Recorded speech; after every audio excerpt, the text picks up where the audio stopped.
I'm here with Paige Olson, the creative play expert.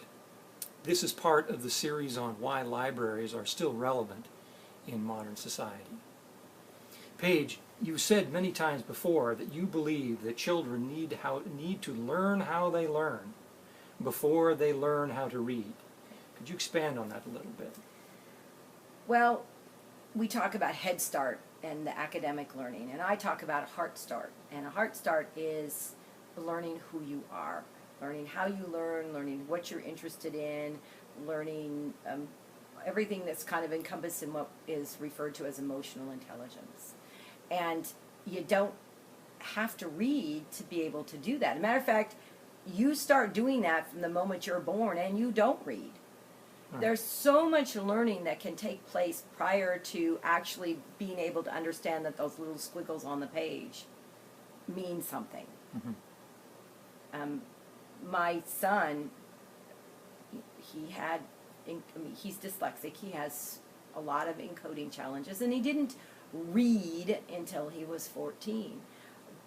But prior to that, he learned how he learned, that he could learn, that he was intelligent, and he learned to love language.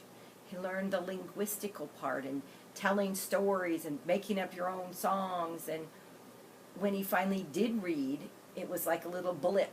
It took 2 weeks, and he took on the responsibility himself. But that wouldn't have happened if we hadn't had this rich linguistic environment full of books.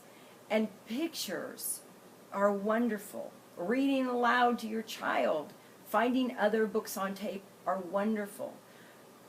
Finding the correct way to use the computer to gain information is wonderful. So if you are an auditory learner, which he was for many, many years, that was his primary way of learning, our society today provides this rich environment that you can delve into to learn how to learn.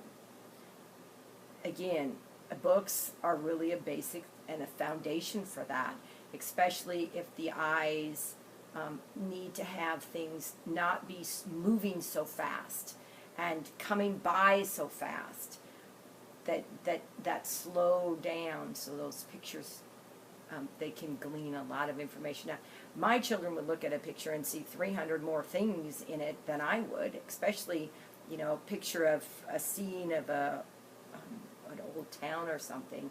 The little kind of intricate things, he could see so many more little things that either I or his sister saw. It was just because it was slowed down. So, yeah,